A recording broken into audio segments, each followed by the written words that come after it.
Hello, my name is Subhi Barg. I am an assistant professor at Mid-Sudan University. Welcome to this meeting.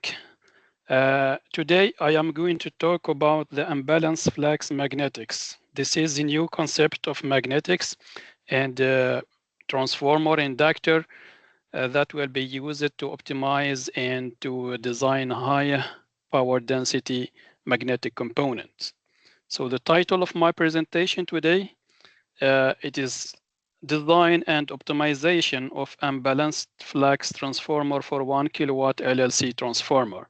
This work it was presented in the European Power Electronics Conference, which was organized in end of April or the beginning of April in Paris. And today I am going to explain what is the unbalanced flux magnetics and what are their main advantages and how it can improve and increase the power density of magnetic high frequency magnetic components several times compared to the existing approaches and design methods. So the agenda of my talk today is I will start by reviewing the state of the art of LLC magnetics. I will talk about the main and the major issues of the existing methods. Then I will explain the principle of the unbalanced flux magnetics. In the third part, I will discuss its application for LLC converter and finally conclusion. So in the state of the art, for the state of the art, there are different approaches and methods that are used for the design of high frequency magnetics. Among these methods, the megahertz approach is very well known and it is emerging nowadays and it is applied in several applications. In addition to the megahertz approach, there are several techniques also they are applied in order to improve the power density of high frequency magnetics. Among these techniques, we find the matrix planar transformer. So matrix transformer, they are characterized by their high thermal performance, which can enable to uh, transfer or to carry and to handle high power without any issues. Also, we can find the flux cancellation technique, and this can enable to reduce magnetic losses. We find also the integrated magnetics. It's a very well-known technique that is applied since more than 40 years. And in this technique, we can use, two different functions like the inductor and the transformer in one magnetic component. And also, we can also use the fractional terms, and this can enable to reduce the copper losses. And as I have said in the beginning, the main advantages of the megahertz approach and these techniques are used to increase the power density of magnetic component, and especially high frequency magnetic components that are used in DC-DC converters. There are several and many PhD projects that have been carried on and done in the previous decade. And there are huge funding that have been, set for these projects.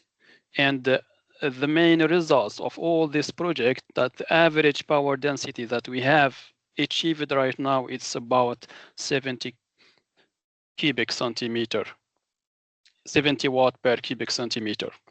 That's the average power density realized, especially that you have found in LLC converter. So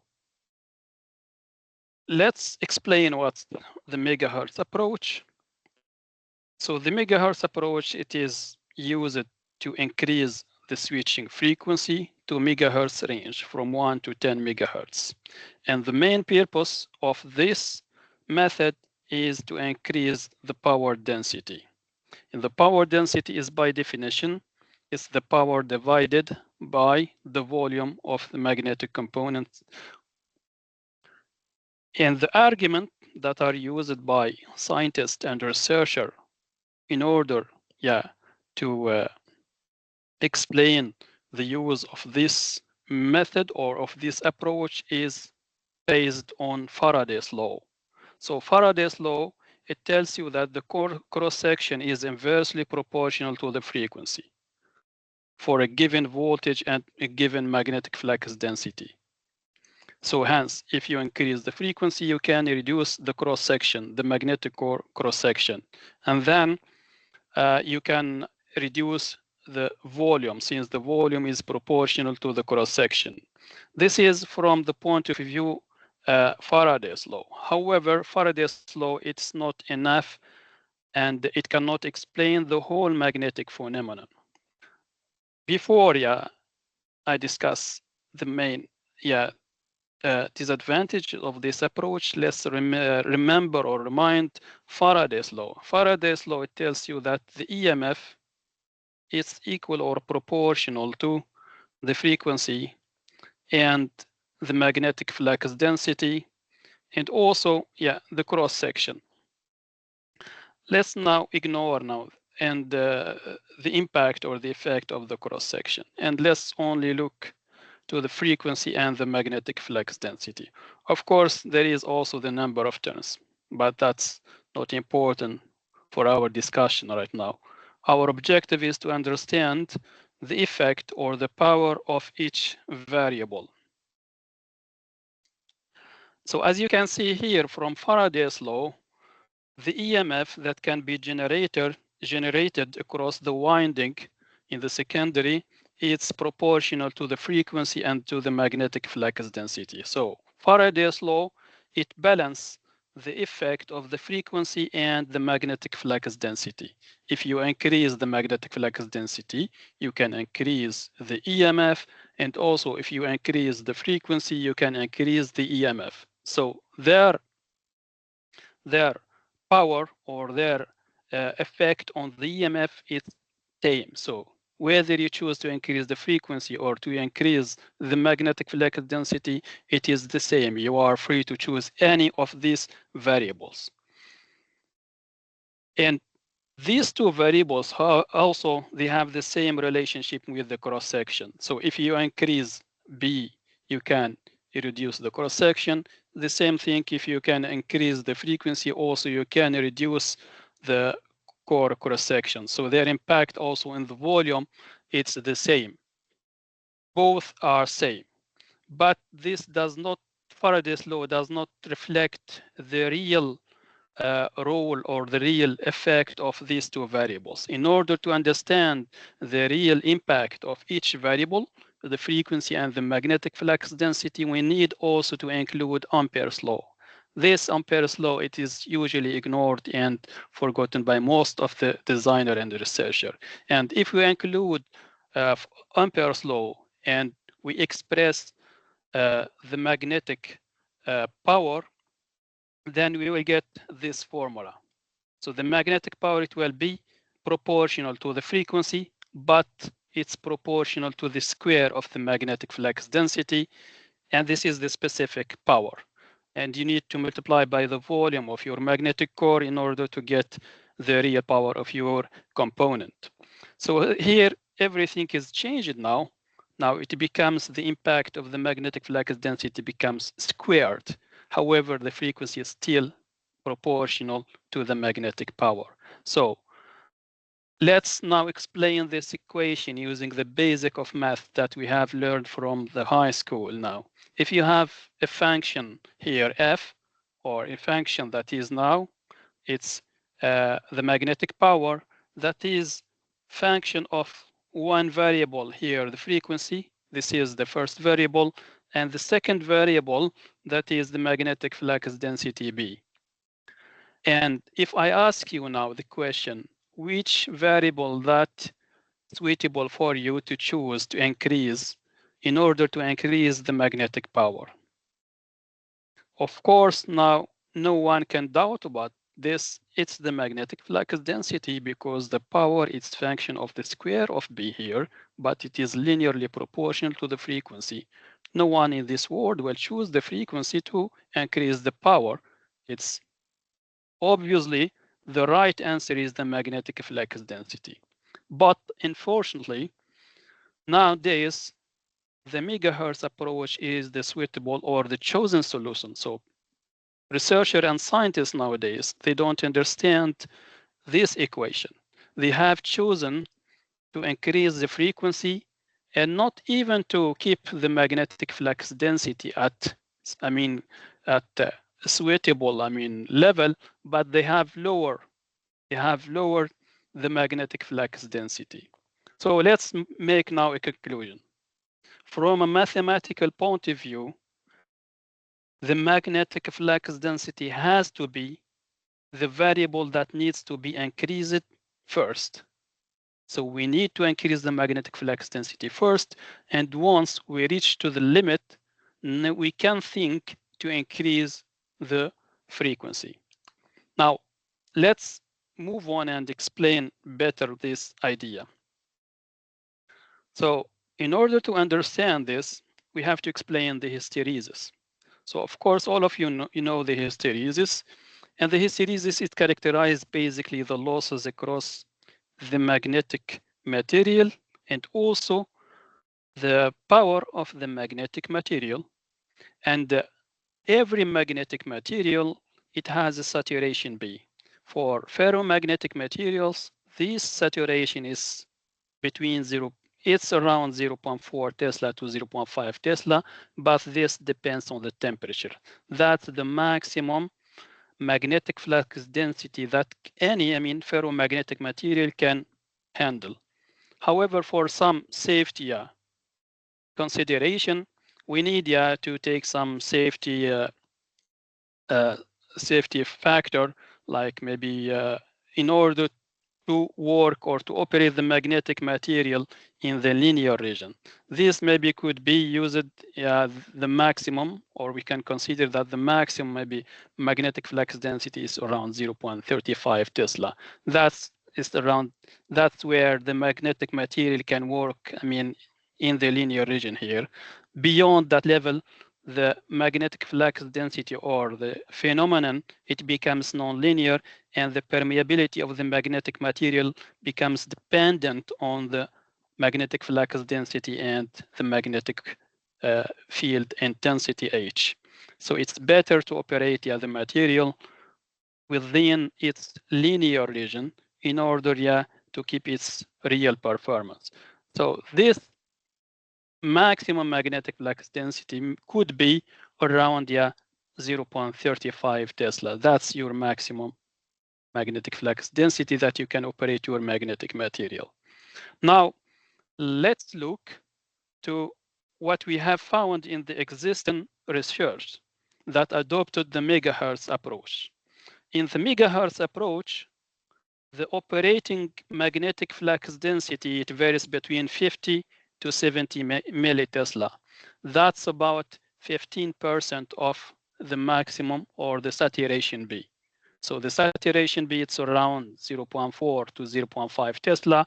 However, we find that the operating B in the megahertz approach is between 0.05, that's only 10%, to 70 or to 0.05, 0.07 Tesla, that's maybe could be around 50% of the maximum or of the saturation B. In the hundreds kilohertz approach, and the operating B or the optimal operating B varies between 0.1 to 0.15 Tesla, and that's about only 30% of the saturation B. So we need now to agree that all existing high frequency design method do not utilize the full power capability of the ferromagnetic material. I remind that the full power capability is proportional to B squared. And B here, it's a variable that you can fix. And its maximum value, as I have explained, it could reach up to 0.35 Tesla. However, all existing method and techniques, they only use maximum of 30% of this, the power capability. Now, the question why they don't utilize the full or the maximum B or the full capability of the magnetic material. Yeah, the first reason, yeah, is misunderstanding of the physics of magnetics. And the second reason, which could be an argument can be used by the existing methods, is the constraint due to the core losses. So if we know that the power capability or the power magnetic power is proportional to B square, also we have also the core losses, they are proportional to B to the power of beta, and beta it's between 2 and 3. It varies between 2 and 3. So if you increase B also, you will face or you will encounter higher losses, because the losses also is proportional to B to the power of beta, or maybe you can simply say that it's also proportional to B square. And if you increase B, you increase the losses, and therefore the temperature will increase, and maybe you can face or you can encounter thermal runaway issues here. So this is one reason that could explain why in the existing method we couldn't increase the magnetic flux density so high to the saturation level, or maybe to 70% of the saturation level. This is the reason why. But also there is another reason, is that misunderstanding of the physics, because most of the researchers, they forgot that the magnetic power is proportional to the B square, and they have equated, or they have equally considered the impact of B and the impact of frequency as equal. And that's because they only understand Faraday's law, and they have, most of them forgot about Ampere's law or the magnetic power equation. Now, what's the solution in order to overcome these issues or the constraint of the core losses, the magnetic losses? So the solution that I have proposed, it's the following. It's called the unbalanced flux magnetic. The unbalanced flux magnetics or transformer is a new concept of magnetics. It's completely new concept of magnetics that's completely different from the concept that have been introduced by Faraday's 2 centuries ago. So in Faraday's magnetic concept, or the magnetic geometry in Faraday's transformer, the magnetic flux density is supposed to be homogeneous, and it's constant along the path of your magnetic core. Now, what I have done now, I have chosen to change or to make this magnetic flux density be variable, not constant as in Faraday's concept. Of course, in the existing textbook and all the research that have been done, non-homogeneity between in the magnetic flux density was considered as a negative feature in the design. But here we'll see, as I will explain, it is not. In fact, or in contrast, if you change the magnetic flux density along your magnetic core, you can improve the power density and you can improve the power capability. So I have to remind now again, the concept of the unbalanced flux magnetics is a geometrical solution. So I have divided the magnetic core into 2 regions.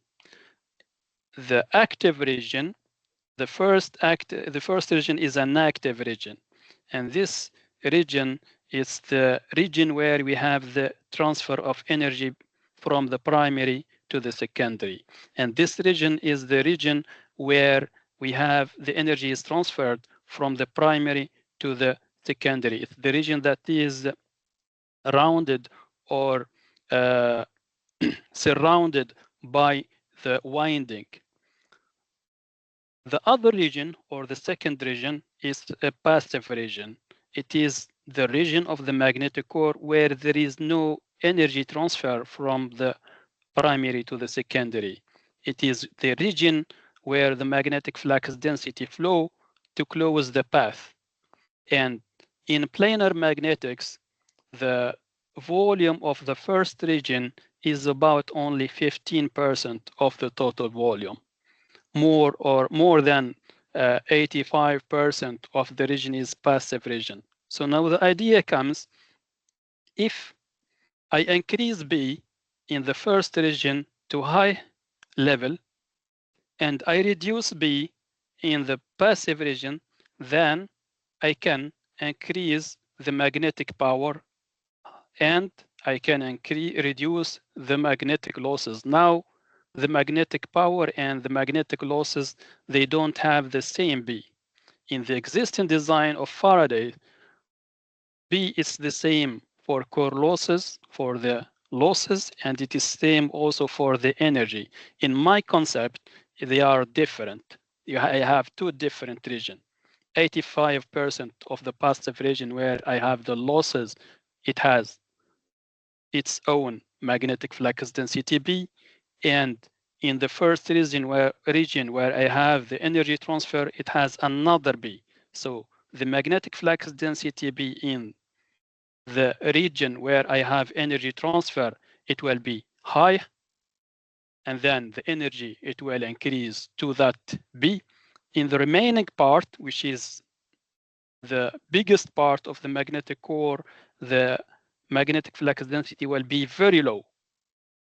And then the losses, it will be also low. And if I reduce the losses, I can improve the thermal performance of the magnetic core, and then I can work without any problem at high B, and then I can increase the magnetic power. So just to maybe summarize the idea. So in the existing magnetics, and this is Faraday's concept,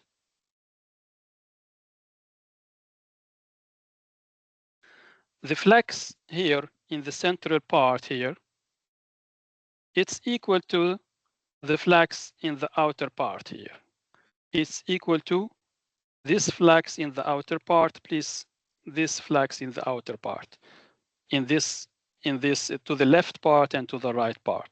So if you sum up the flux in the outer parts, I mean the left and the right part, you will get the flux in the central part. This is very basic. And then to generate this flux or this equation, to make it practical, you need that the central cross-section here, it should be equal to the sum of the two outer cross-section. And this is all, and this is the basic or the basic, the principle, the basic equation that is used to design all the magnetic core in the market. If you take any core, you will find that the cross-section in the central part for EE core or for any similar shape, the cross-section in the central part, it is almost equal to the sum of the outer parts. This is very basic. Now, in my concept, it is completely different. UBFM, the unbalanced flux magnetics, the flux in the center, it is equal to the two flux in the outer part. But this one, AC, it is much smaller than to the sum of the cross-section of the outer parts. And now if I make this AC smaller, then the B in the center will be higher than the B in the outer parts. And if I increase the B in the center part, which is the part that is surrounded by the winding, I can increase the magnetic power. And the B in the outer part, since the outer part is bigger, much bigger than the central part, it will be low, and then the core losses will be low. I hope this is, as explained, the principle of the unbalanced flux magnetics. Here you can see some FEA simulation of the two concepts. So here you have the concept of Faraday, where you have the cross-section in the center is equal to the sum of the outer sections. And you can see here the magnetic flux density, it's almost homogeneous. It's invariable. It is constant along all the path. However, in my concept, this one is in the top. you can see I have increased the outer section more than 2 times the cross section in the center part, and you can see that the magnetic flux density in the outer parts is much smaller than the magnetic flux density in the central part.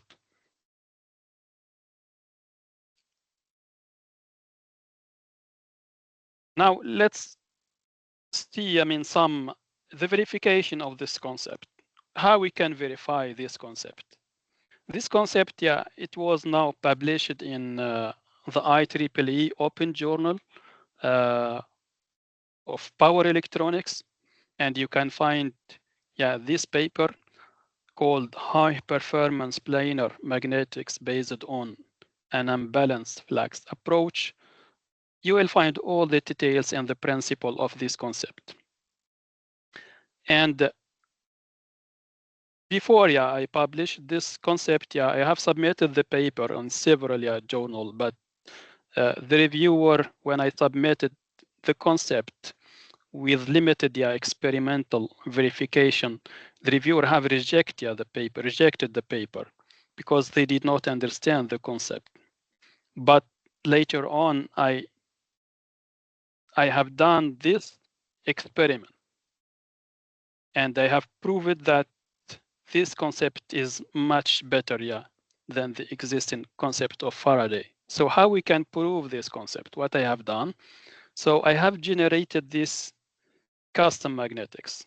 So core number 1 here, this one is Faraday's concept, core number 1, where you have the cross section here.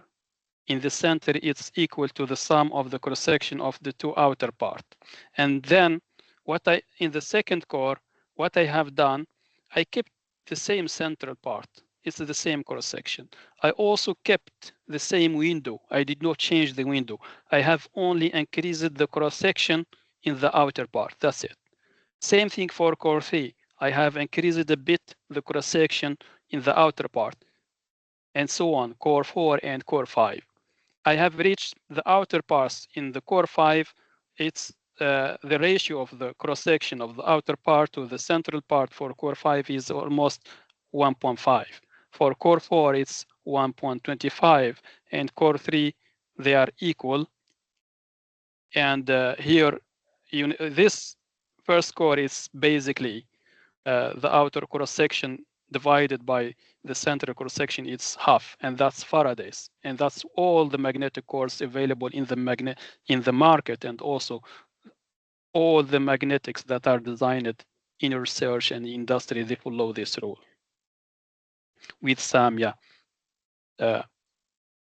variations, small variation, maybe less than 10%, could be 0.55, but it's almost 0.5.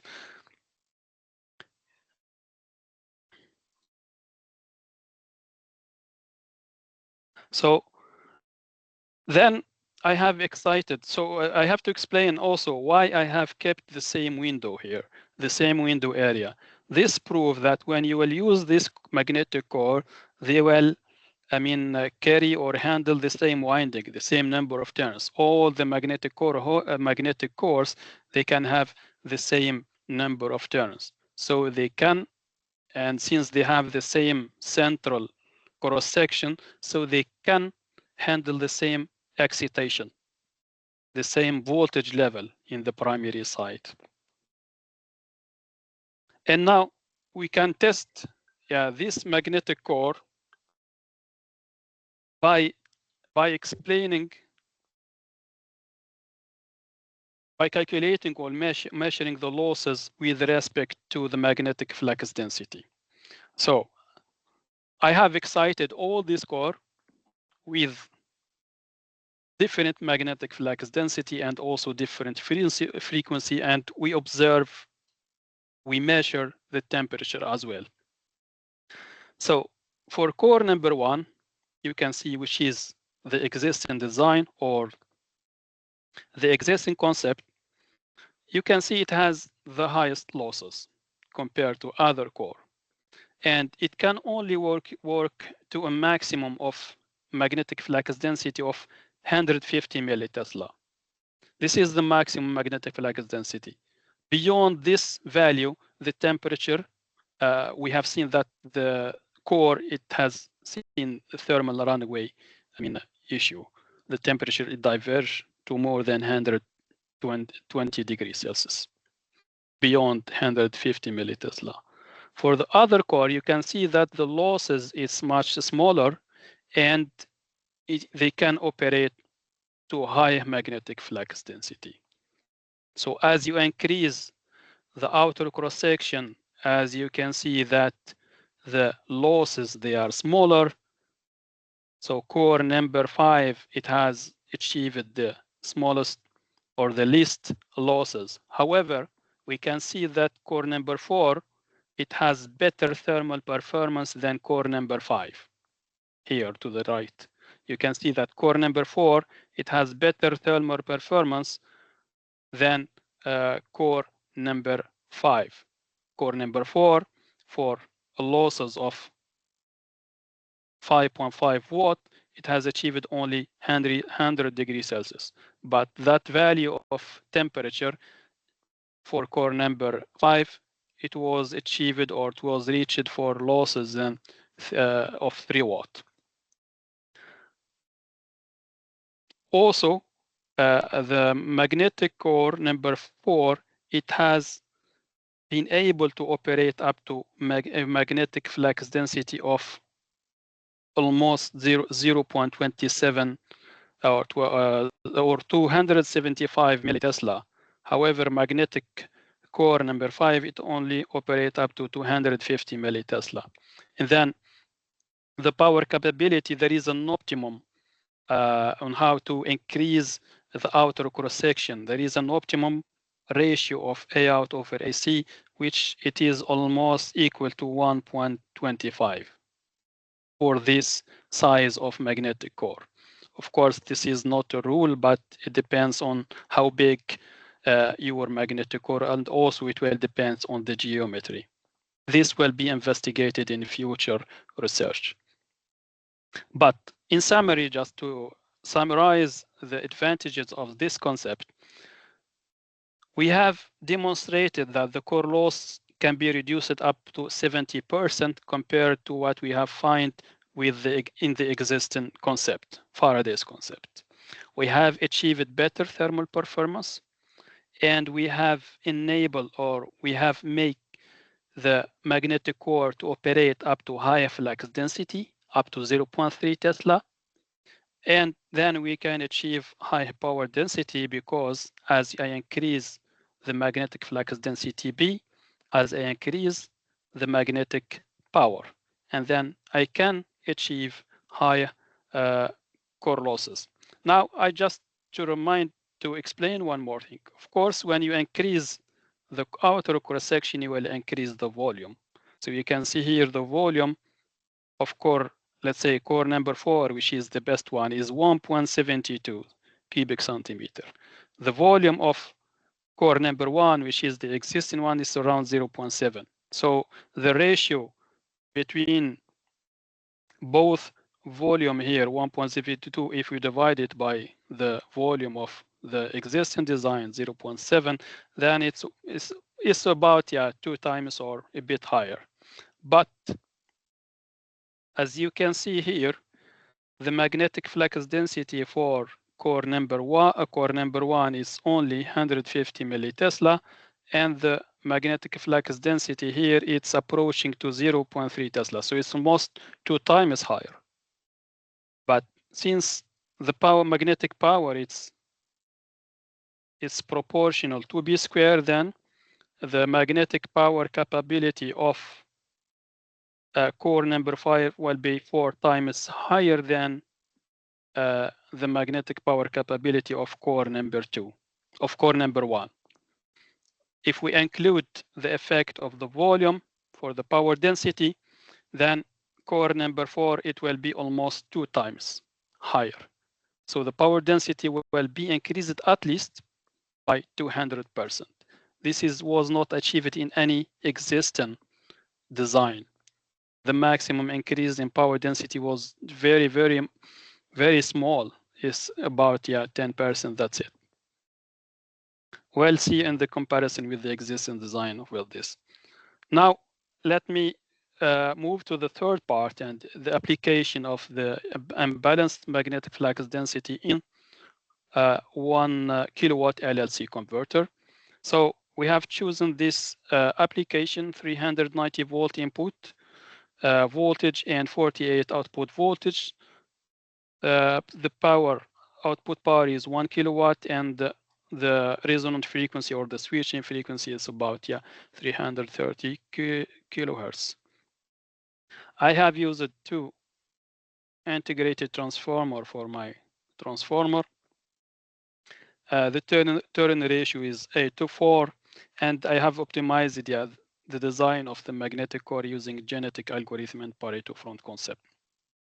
This is the transformer that I have designed, and the net volume is 2.17 cubic centimeter, and the box volume is 2.36 cubic centimeter. The ratio between the cross section of the central part is 28, and the cross section of the outer part is 24. So this core, it's almost core number 3,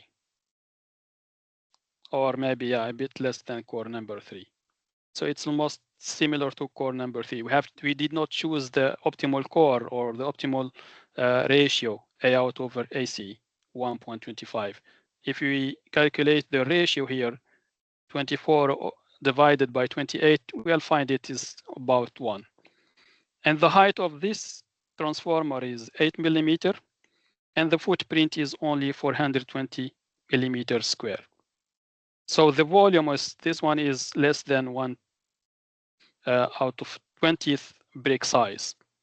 Here the winding, I have used 2 4 layers PCB, and the structure of the winding is the following. This is the secondary, then 2 layer for the primary, 2 layer for the secondary, and 2 layer for the primary, and 1 layer for the secondary. Okay, this is the winding structure for one PCB. We have the same thing for the other PCB. And this is the circuit of the LLC converter. As you can see here, this is the transformer size. This is an inductor that it's commercialized inductor that is not suitable for this high frequency, but just for testing the concept. We have only a concentrated to test this concept. We have all our concern is to test the transformer. We have used also this full bridge rectifier as it is given here in the circuit. And this is the resonant inductor, and in the bottom side we have the resonant capacitor. This is to gain, and this is the output filter. Also, we did not optimize all the components, so the only optimization that we have done is this one. It's only the magnetic core. Now let's see the test, the experimental results. So we can see here the current and the voltage waveform for different testing power. We have tested this up to this converter up to 750 watt without heatsink in the transformer, and it was working very fine without any problem. So you can see here the waveform, they are very perfectly sinusoidal. We have achieved 0 volt switching, and also we can see here the turn on, turn off losses. They are very, very negligible. And you can see, for example, this peak current is 6 amps. Beyond this power, the transformer gets hot, and we are obliged to use heatsink. And this operation is with heatsink. And we have achieved 1 kilowatt. 1 kilowatt. And the peak current for that one is 8 amps. Okay. We have also measured the efficiency. We got around efficiency 94.6%. You can see here the efficiency is almost flat efficiency from 400 or 500 watt up to 1 kilowatt, same efficiency. That's very, good, feature or property of this design that you have, and it shows you, it gives you an idea about how is it good, the optimization of the magnetic core. In most of the design, you will see that this curve, you will not obtain it, but most of the design for 1 kilowatt, you will see that the efficiency drops long before, the rated power. But in our case, you can see that still, the efficiency is still increasing up to the rated power 1 kilowatt. Here, the thermal photos, the photo of the photos of the temperature of the magnetic core for different power here. For 500 watt without heatsink, you can see that the maximum temperature here is around 88 degrees Celsius, and the temperature here in the core it's 84. So this gives a power density of 148 watt per cubic centimeter. This is the temperature at 554. The temperature there is around 86 and the maximum temperature is 92. And this gives 165 watt per cubic centimeter. We did this up to 750. And you can see here the temperature here in the core is around 102, but the maximum temperature is 110 degrees Celsius. And this test, it was done in a continuous way. So we have started by 500 until we reached 750. And the converter was operated during full 1 hour.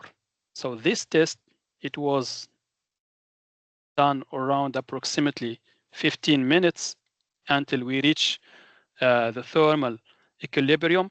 Then we start to increase by 50 watt the power, and without stopping the converter. The full time of the operation, it was 54 minutes. And this one, it was tested for 12 minutes. In between, it's around 7 to 8 to 10 minutes. Once we reach the thermal equilibrium, we move to the second step. But the two important, steps is the last step and the first step. And then after that, you can see here it's 110 degrees Celsius. And then we couldn't operate the transformer without heatsink. And then we repeated again the test with heatsink. You can see here we have used heatsink, and we have fixed this heatsink on top of on the bottom of the transformer. And this one you can see here a clamper. And we were also able to operate the converter up to 1 kilowatt. And we have achieved 190 watt per cubic centimeter, including the volume of the heatsink. Here we have achieved up to 750 watt, a power density of 225 watt per cubic centimeter. This is the all, realistic, experiments. There is, no doubt or to doubt about this, these results. The converter was operated for full 1 hour. And now let's compare, our results with existing, methods. So this is the work. We have operated the converter up to 750 watt without heatsink. Our input voltage is 380 volt. And output voltage is 48 volt. We have used the technique of the unbalanced flux magnetics. We have used two integrated transformer. The maximum peak current up to 750 watt is 6. This is in the primary 6 amps, 6.26 amps, and it is 8 amps for 1 kilowatt. Okay. This is the characteristics of the core and the number of turns and B. This is the cross section of the primary, the conductor of the primary. Now you can see here the box volume here, 3.36. Let's compare to existing design. This reference from Virginia Tech, 16. This work, it was done in 2014. This is the first maybe LLC converter for megahertz approach done at CPS Virginia Tech. The volume or the box volume of the transformer is 16 cubic centimeter. Another work from Virginia Tech is 12.7 cubic centimeter. This is also, I think, from Virginia Tech is 12 cubic centimeter. You can see here, this is the from number 13 is from MIT group. It's 14 cubic centimeter. This is another paper is 15, and this is similar to our power. It's about 0.6 kilowatt, and they have used a box volume of 8 cubic centimeter. It's less than the power that we have achieved without heatsink. Our box volume is only 3, so it's like 3 times lower than this one, and it's also like 4 times or maybe 5 times sometimes lower than this, and maybe 3 times 0.5 lower than this one. So you can see the practical results, they are much better than the theoretical results, even though that we did not use the optimal solution. The ratio between the outer section and the central section is not the optimal one that we have achieved through theory and also through the first experimental test by measuring the core losses. So the power density in my cases is 224 watt per cubic centimeter. However, the power density you can see here is around 70 in average, 70 watt per cubic centimeter. In my first test, I have achieved 224 watt per cubic centimeter. This work was done in 2014. This work, I think, is 2023. So you can see in 10 years, there is basically any improvement in the power density. You can see here in my first test, 2025, the paper here, it was published in end of 2023. That's the concept where I have introduced the concept. In end of 2024 and the beginning of 2025, I have tested this concept in LLC converter. I have reached 224 in the first attempt. You can see here also in this image that shows you, the power density of the existing works and where we are. So it's incomparable. We cannot compare this concept with the existing megahertz approach. There is no comparison. In my first attempt, you can see here, we are 224 watt per cubic centimeter, even though that I did not use the optimal solution. With the optimal solution, I'm sure that will be much higher than this value. So the power density of the magnetics, it's much higher using the unbalanced-flux approach.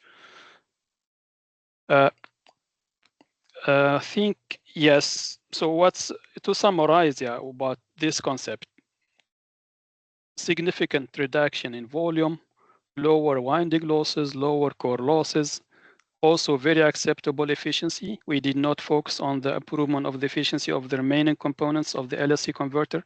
We'll do it in future work. We have achieved 3 times higher power density than the best in the existing design.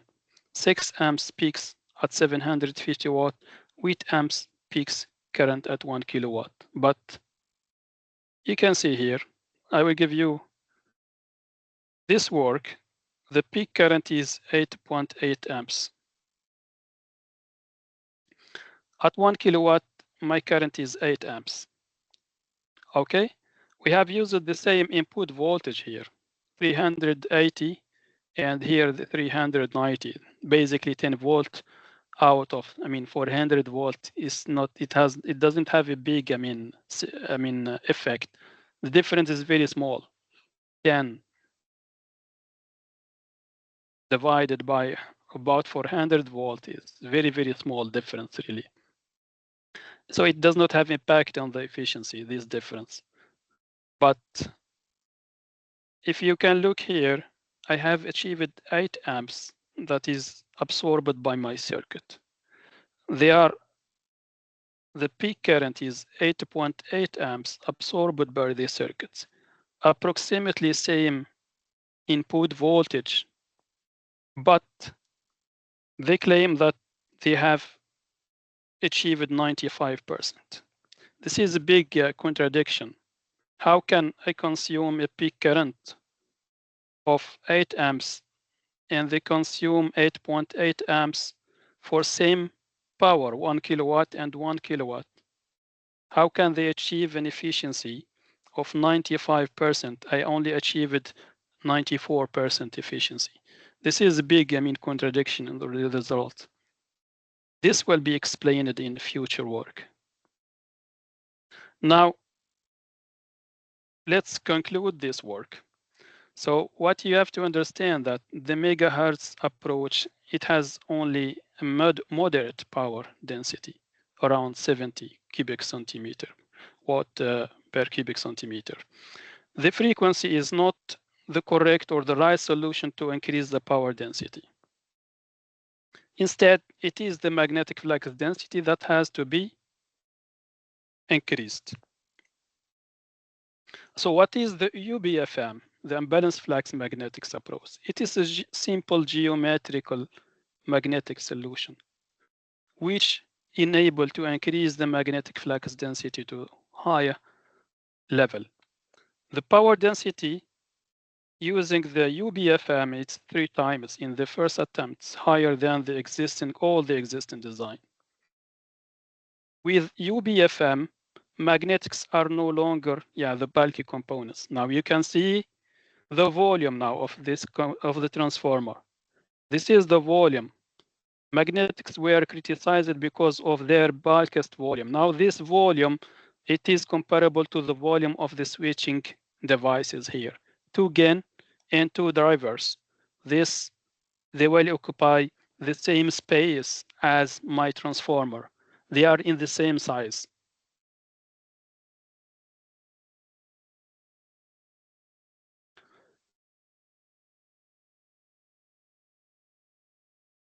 UBFM is a new radical approach for higher power density magnetics. Now, there is a big misconception in the existing, in the understanding of the different components of the converter. So what you have to understand, as a researcher, that there are multiple components here in your circuit. You need to understand which components they can improve the power density through design. The power density can be improved by 2 ways, either through design or either through technology. The switching devices, the capacitor, those are the component. They are basically static component. They can only be improved through technology. What I mean by technology, I mean that you can improve them through improving the material, the matter side. However, the magnetic component here, they are not static component. And what I mean by static is not the moving or mobile component, but what I mean the energy flowing through this component, it's not static. The energy, that flowing through the switching devices, it's considered as static. It means that it's not variable. However, this one, they are considered as kinetic, electrokinetic. The energy here in this component is variable. It's kinetic. Here they are static. You can only improve the power density of this design only through technology. This component, you can only improve them through design. And the design, what I mean by design optimization, you will not choose the best material. No, the optimization here is how you design the geometry. It's only depending on the geometry. This has been understood by Maxwell 200 years ago or more than a century ago. But researchers still, they did not understand these properties, the difference between electrostatic and electrodynamic. Electrodynamic, that's the part that is about magnetics. When they are excited by electric energy, they become kinetic components. So their design depends only on the geometry. You cannot improve the design by selecting this material or this material, no. That is it has very minor impact on the efficiency by choosing, the best material or more efficient material. No, the most significant impact or you can improve the efficiency of this component is only through design, through optimization. Optimize the geometry. That's the first things that you can do.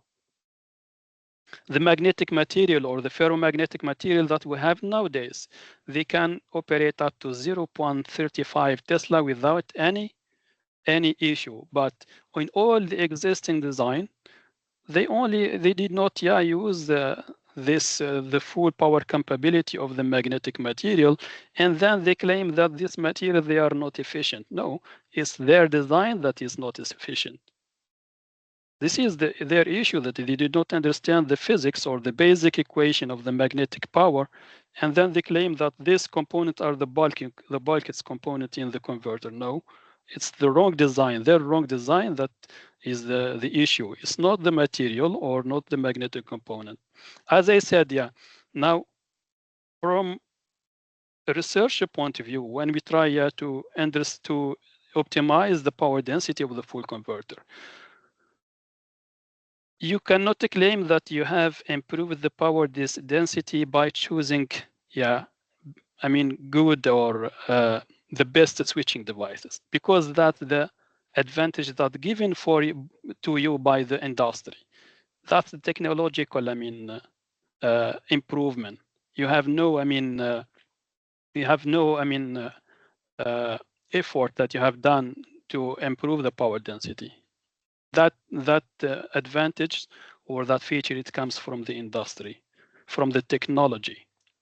In power electronics research, maybe your role as an engineer or research is, yet you can try to find the best placement of this component, and this is basically an architectural issue. But more importantly than all this is how to design the transformer. That's the kinetic component. And if you understand the physics of electromagnetics, then you can optimize this component. However, you cannot, as I said, you cannot claim that you have achieved high power density by selecting the best switching devices. That depends on the money that you have in your budget and the quality of the PCB and everything. No, in research, we have to use our minds, our understanding, our thought, and our imagination in order to improve, the design. But saying that you have used it again that has, smaller footprint or smaller size than silicon carbide or than silicon, then that's is not a big achievement in research, because you have paid a lot of money on that to buy these components. And also in terms of research and science, that's not a big achievement that you can see now in all the research paper. They have used it again and everything. No, that's not a big, it's not an issue for us. It's not an issue to use, again. The issue is how to optimize the kinetic components. Those are considered as static components, improved only by through technology, through development of new materials or semiconductor materials. That part is done in the industry mostly, or in very high advanced research lab. In power electronics, it's about the optimization, and when I say optimization, is optimization. Usually the biggest problem is the geometry. The magnetic field or the electromagnetic field, it changes as you change the geometry. So the best geometry is the best optimal, or gives you the optimal design. But as I have explained it in the beginning of my my talk, there are two issues: core losses and energy. Both they are proportional to B square. So how we can overcome the issue or the constraint of core losses? The unbalanced flux magnetics is completely new concept. It's a complete new and it's a radical concept that enables to increase the magnetic flux density for energy transfer, and it uses completely another magnetic flux density for the losses.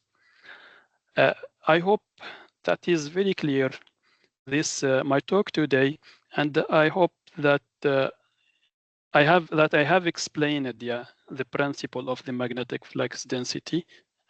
But if you want more, to know more about this concept, then I advise you to read this paper, High Performance Planar Magnetics Based on an Unbalanced Flux Approach. Of course, this approach, I will continue to investigate this and to scale it for high power in the future.